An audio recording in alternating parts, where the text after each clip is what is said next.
I'm here with Jewel to do a little demonstration on some clicker training. So when you first start, one of the concerns about clicker training is that your horse will start mugging you for treats, but if it's done correctly, you don't become that vending machine that your horse bumps and treats drop out of. So the first thing you got to do is sort of load up your clicker. Now, I don't have a clicker in my hand. What I do is make a tongue cluck. And I'm going to connect the tongue cluck with the reinforcer, which is a little bit of a treat, not a heck of a lot. And you can see she's very interested in what's in my hand. And hopefully we will get rid of that. So first I'm going to cluck and treat. And all that's doing is putting the connection, much like Pavlov's dogs, if you've heard of the ringing of the bell, bringing the food, the dogs salivate. Eventually you just ring the bell and the dogs salivate.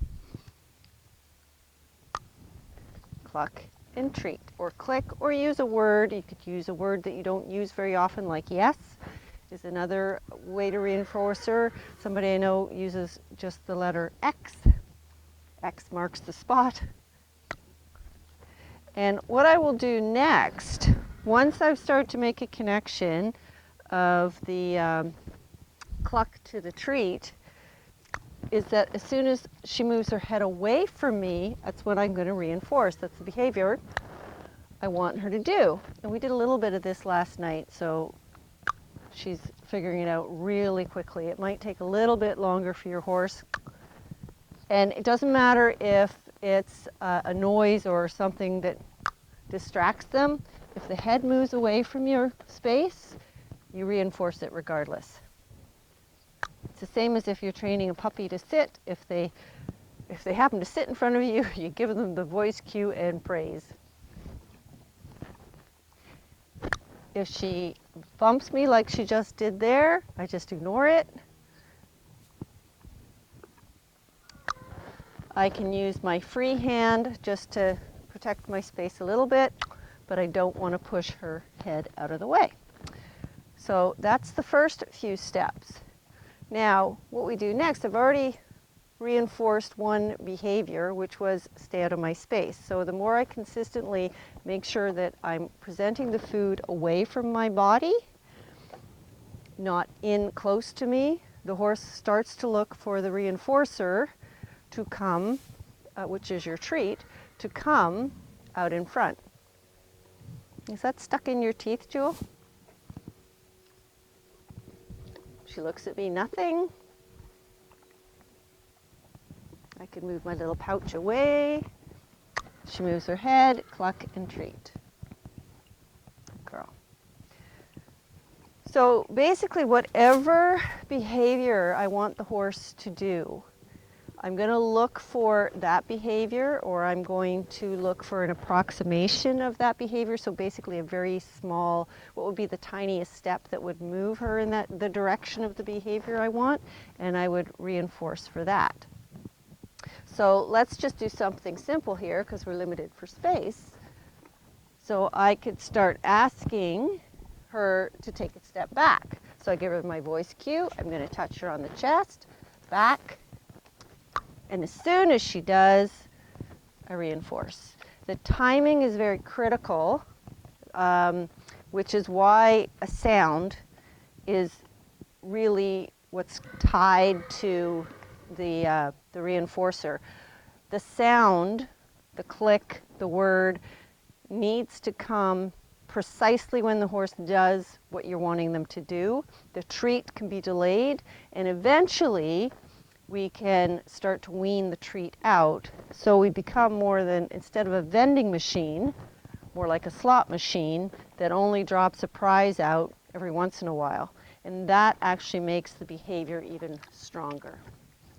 So Jewel, back. One step is all I'm looking for. Reinforce with the food away from my body so she's not looking at me for the treat. It's going to come out here somewhere. Walk on. Whoa. So I did two things there. One, I asked her to walk on, which she already knows, so I don't need to reinforce that. And then whoa, and I reinforced for the whoa. Now, back, and you see how easily that one came from the voice cue. I didn't touch her. And that's what we should start to see happening after some repetitions. At first, I might need to touch the horse, but eventually a voice cue can be enough, which is great for taking things from the ground to when we're sitting on their backs. Back. Good girl.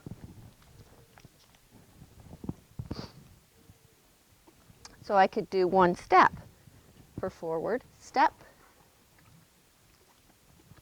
I wait, doesn't happen. Soon as she took that step, reinforce. Let's try another one. Step. Nothing happens.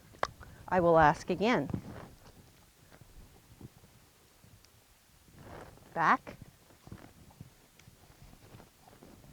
So don't reinforce until the foot has actually moved. If I was doing this right from the beginning with a horse who didn't understand back, I would look for the shift of weight rather than the foot moving, and I would reinforce on the shift of weight. So that gives him the idea, well, that's the right thing. And then once he was shifting his weight, I would wait until the foot moved. We do it very progressively. Back. And you see a wait. I give her a chance to think about it and do it. It's giving her some choice and some control over what's happening. Good girl. And you can do simple things like this in just a couple of minutes. You can do 5 minutes, 10 minutes. It doesn't have to be an hour. Back. So she stepped into my space. I asked her to back. She gets reinforced for backing.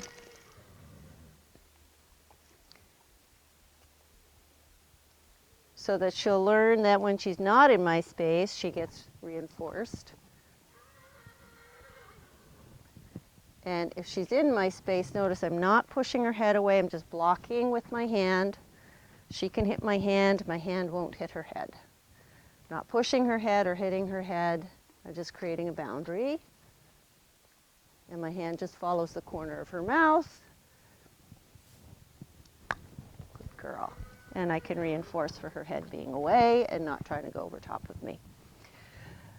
So that's a starting point, and I hope that helps you understand a little bit more about clicker training and how you can start to work with that with your horse without your horse looking at you as a vending machine.